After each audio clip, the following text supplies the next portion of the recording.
Bonjour à tous, bienvenue à nouveau sur notre chaîne Reset Info. Dans la vidéo d'aujourd'hui, je vais vous montrer comment réparer le Wi-Fi qui ne fonctionne pas sur votre Samsung Galaxy Z Flip 7.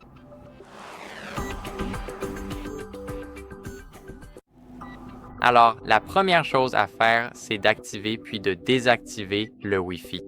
Comme vous pouvez le voir, laissez-moi déverrouiller le téléphone. Ici, nous avons l'icône du Wi-Fi. En gros, cela signifie que nous sommes connectés au Wi-Fi. Donc, allez dans les paramètres. Maintenant, dans ces paramètres, ce que nous voulons faire, c'est aller dans Connexion, puis cliquer sur Wi-Fi ici. Ensuite, cliquez sur ce bouton à droite. Maintenant, le Wi-Fi est désactivé et nous devons attendre quelques secondes avant de le réactiver. Environ 5 secondes se sont déjà écoulées. Allons-y, rallumons-le et tout devrait bien fonctionner.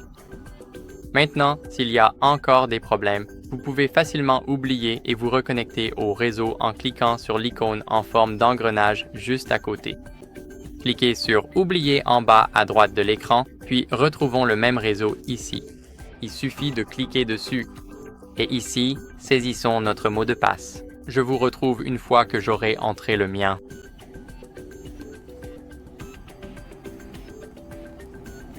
Maintenant, après avoir cliqué sur Connecteur, nous sommes connectés avec succès au réseau et ce que nous pouvons faire ensuite, s'il y a encore des problèmes, c'est redémarrer le routeur et le téléphone.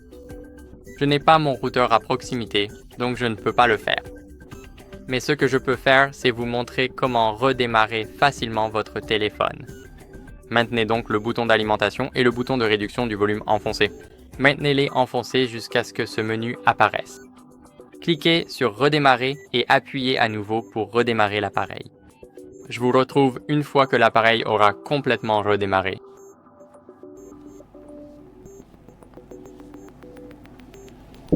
Maintenant, allons dans les paramètres et dans ces paramètres, nous devons vérifier les mises à jour logicielles. Allez donc dans les paramètres juste ici.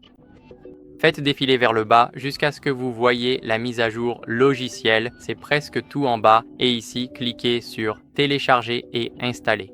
Maintenant, il va vérifier automatiquement les mises à jour, et comme vous pouvez le voir, mon logiciel est à jour. Si ce n'est pas le cas pour vous, je vous recommande de le mettre à jour. C'est très important. Vous pouvez éliminer de nombreux bugs simplement en mettant à jour votre logiciel. C'est un simple clic et cela peut rendre votre appareil 100 fois meilleur. Passons maintenant à la dernière option qui consiste à réinitialiser les paramètres réseau. Allez donc dans la gestion générale, c'est aussi en bas, cliquez sur Réinitialiser, puis ici cliquez sur Réinitialiser les paramètres Wi-Fi et Bluetooth et Réinitialiser les paramètres du réseau mobile. Nous ne voulons pas réinitialiser les paramètres d'accessibilité, sauf si vous le souhaitez vraiment. Dans ce cas, vous pouvez cliquer sur Réinitialiser tous les paramètres, mais je vous recommande de réinitialiser uniquement ces paramètres. Ensuite, après avoir réinitialisé les paramètres Wi-Fi et Bluetooth, cela va simplement oublier tous les réseaux Bluetooth et Wi-Fi et les ramener à leur état par défaut. Et c'est tout. J'espère donc que cette vidéo vous a été utile. Si c'est le cas, laissez un like, abonnez-vous et laissez un commentaire et on se retrouve dans la prochaine vidéo.